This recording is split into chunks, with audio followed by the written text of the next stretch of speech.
Pineapple ತಿಂದರೆ ನಮ್ಮ nervous ಸಿಸ್ಟಮ್ಗೆ ಅದು ಹೆಲ್ಪ್ ಆಗಬಹುದೇ ಎನ್ನುವ ಪ್ರಶ್ನೆಗೆ ಈ ವಿಡಿಯೋದಲ್ಲಿ ನಾವು ತಿಳಿಯೋಣ.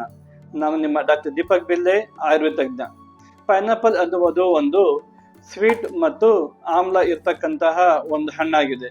ಇದನ್ನು ಸೇವನೆ ಮಾಡಿದರೆ ಬಾಯಲ್ಲಿ ಸಿಹಿಯನ್ನು ಮತ್ತು ಹುಳಿಯನ್ನು ಇದು ನಮಗೆ ನೀಡುತ್ತದೆ. ಅದಕ್ಕಾಗಿ ಈ ತಿಂದ ಮೇಲೆ ಇದು ವಿಪಾಕ ನೋಡುವುದಾದರೆ ಇದು ಮಧುರ ವಿಪಾಕವಾಗಿದೆ. ಅದಕ್ಕಾಗಿ ನಮ್ಮ ನರ್ವಸ್ ಸಿಸ್ಟಮ್ ಅನ್ನು ಇದು ಕಾಮ್ ಮಾಡುತ್ತದೆ. ಆಂಗ್ಸೈಟಿ ಅಂತಹ ಕಾಯಿಲೆಗಳಿಗೆ ಅತಿ ಉತ್ತಮವಾದಂತಹ ಹಣ್ಣಾಗಿದೆ. ಅದಲ್ಲದೆ ಇದು ದೇಹಕ್ಕೆ ಬೇಕಾಗಿರುವ ಶಕ್ತಿಯನ್ನು ಸಹ ನೀಡುತ್ತದೆ, ಏಕೆಂದರೆ ಇದರಲ್ಲಿ ಮಿನರಲ್ಸ್ ಇವೆ.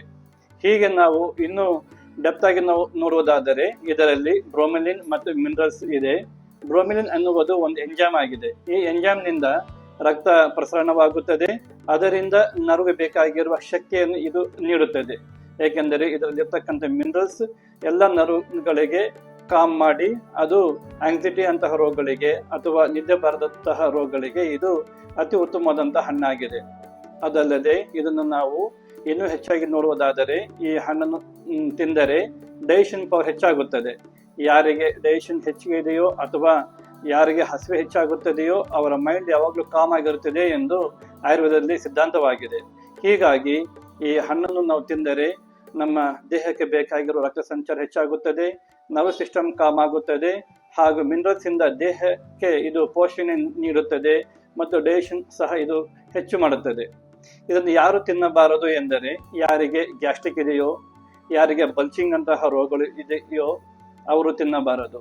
ಹಾಗೂ ಇದು ತಿನ್ನಬೇಕಾದರೆ ಬೆಳಗ್ಗೆ ಅಥವಾ ಮಧ್ಯಾಹ್ನ ನಾವು ಇದನ್ನು ಸೇವನೆ ಮಾಡಬಹುದು, ಏಕೆಂದರೆ ಇದು ತಿಂದ ಮೇಲೆ ಸ್ವಲ್ಪ ಪಿತ್ತವನ್ನು ಹೆಚ್ಚಿಗೆ ಮಾಡುತ್ತದೆ.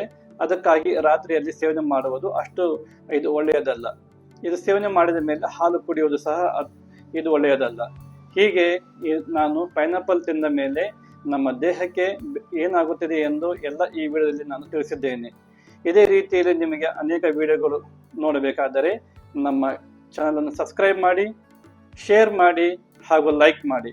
ಧನ್ಯವಾದಗಳು.